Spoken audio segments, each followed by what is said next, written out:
Charis being away on holiday and having 2 weeks away from each other. But we didn't actually speak about, well, for me, I know you spoke about how you felt, your insecurity and stuff, but I didn't speak about mine. And there was something that triggered a slight little uncomfortable emotion in me. You received a message from some bloke basically saying you had a nice ass, which normally wouldn't bother me in the slightest, mainly because it's got nothing to do with me. If you receive a message from someone, what's it got to do with me? But I think because we hadn't spent any time together and you were in another country and we hadn't seen each other for almost 2 weeks, instantly I felt distant to you, from you. So for some bloke to send you a message like that was a bit like, oh no, I'm losing her. Which obviously wasn't the case, but I just thought it was just a sort of slap in the face to show you that actually things can still be triggered in us. Even when we think we're at our strongest point, we can still be triggered and still feel these emotions. Doesn't necessarily mean that you're insecure if you have an emotion triggered in you. It's to do with the whole setting, and for me, not spending any time together for a couple of weeks and then you receiving that message just triggered an emotion in me that felt a little bit uncomfortable for a while.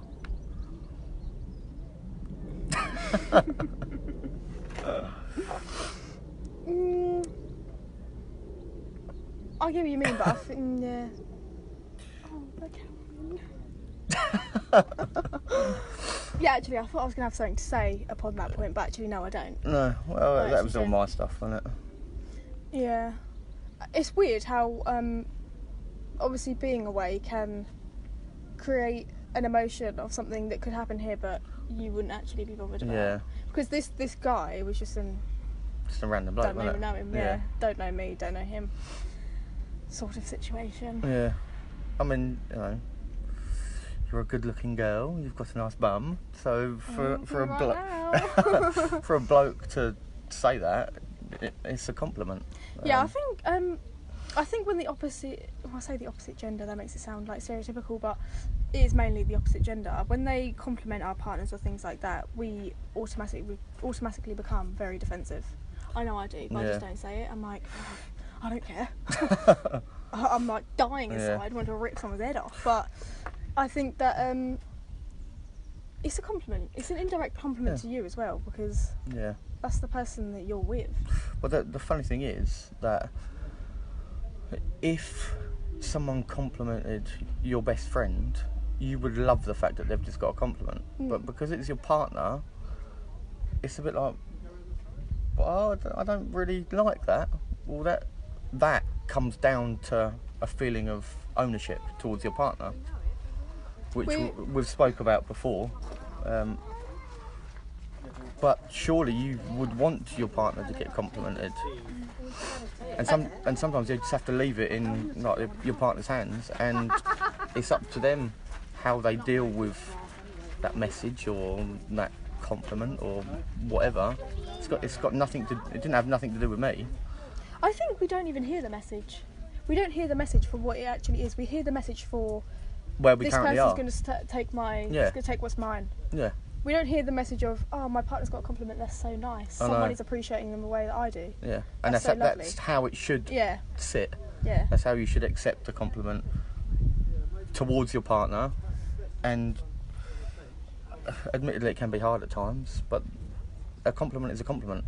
You should be proud. Yeah. I think. Well, normally I am.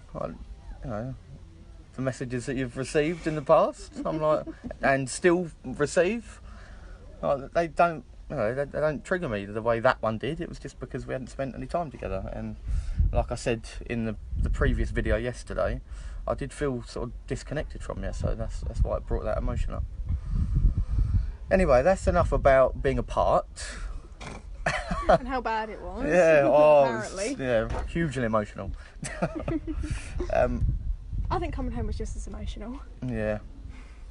Do you want to go with it first, or shall I? You can. Like anyone, if you really love your partner and you really want to see them, if you haven't seen them for 2 weeks, you're like dying to get home, you're running to get home, you're hoping that the 4-hour plane journey is going to be like 4 minutes and you're going to be there, and it's obviously not. But I think, I don't know, I don't think any words are gonna just fulfill the excitement or the enthusiasm. Really, I think it was very overwhelming. You'd sort of get that butterfly feeling in your stomach again, didn't you? It's like, oh, when you were walking out the airport, oh, here she comes. Felt like a little child. Yeah. I don't have any words that would do the way that I felt justice. No. To be honest. I think we can probably wrap it up and maybe answer from our own perspectives whether we believe that absence makes a heart grow fonder. I believe it does, but it really depends what sort of setting you're both in. For me personally, it was a weird situation and I struggled with you being away on holiday. I think if you were, I don't know, if you went to uni and you were going about your everyday life just the same as what I was, but we weren't spending time together, then it probably would have been different for me. But it was just nice to sort of connect again and start spending some time together and get back into routine again, and getting back to the things that we enjoy doing together. I think the fact that we didn't lack in communication, because obviously we spoke like all the time, but having things to say was a massive contributing factor in we don't feel that close because we don't have anything to talk about. Like when we're at home, like Harley said to me the other day, oh, you and Dan send such long messages to each other, why'd you do that for? Me and Will don't do that. Why'd you do that? Why have you got so much to talk about? Yeah. And because when we're here we do. I don't know how we do. No. We just do. But yeah. I think because when you're at home, you're sort of more inspired and your brain's working. When you're on holiday, You did. Yeah, you're just relaxing, aren't you? Which is, obviously amazing. We all need that at times, but I think for me, I like routine, and I do. It's obvious that you do as well. I get frustrated. So I think in answer to the question, does absence? I also think. Sorry. Here she goes. The question, before I state what I think or whatever, I think, wrong words, but it definitely depends on the circumstances of your relationship as well. It's easy for us to talk about what we felt. Obviously, being in different contexts, different like social settings is also a factor, and that's what determined it for us. But I think it depends on your relationship. A lot of relationships, if you're not happy or you feel suffocated or whatever, having that absence from your partner might be what you needed to walk away. Yeah, that's a good point actually. Something like that. Can't get my words together. Yeah, no, you know what I mean. Yeah. It really does depend what your relationship is built on, to be honest. I think the question, actually... No. It's another fucking 20-minute video. I think, ultimately, the question, there is no right or wrong answer. I think it's personal to the individual and the relationship. And actually, that's what we're trying to put across, because, we're sort of conditioned to have one relationship that is exactly the same for our whole lives. And we've only been conditioned to believe that relationship is right by, I don't know, friends, family, culture, religion, society. And what we're trying to advocate is just creating the relationship that fits you and gives you everything that you want. There is no one size fits all, and that's why we enjoy speaking about our relationship, because we want to inspire other people to look at their relationship and actually think, is it the one that you want? And if it's not, then communicate. Yeah, I think we also just want to try and present to people somewhat through our relationship as well, that our own struggles and how we get through them. Well, I wasn't going to say that, but okay.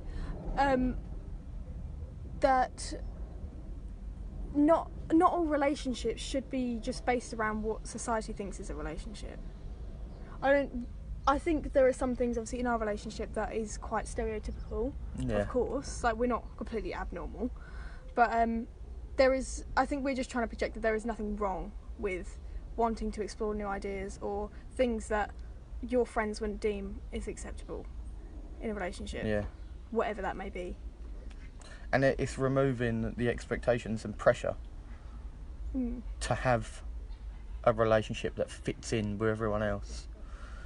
Because when you start sort of stepping outside the box, that's where judgment can creep in. But as long as you're true to yourself and true to your relationship, then surely that's the most important thing. And if it doesn't work out, it wasn't meant to be. Yeah, exactly. Anyway, we're going to wrap it up there. Probably because my battery will run out again. And then we'll have to do another one. You'll think, fuck's sake. Anyway, we will be back. When are we going to do another one? Next week. Monday. Yeah. Monday. It's going to be more organised, it's going to be structured. Yeah, this one was a bit sort of all over the place. A bit tired, a bit... Yeah. But we're going to try and definitely one a week. But hopefully we're going to try and do one every Monday. Anyway, hope you all enjoy your day and we'll speak to you soon.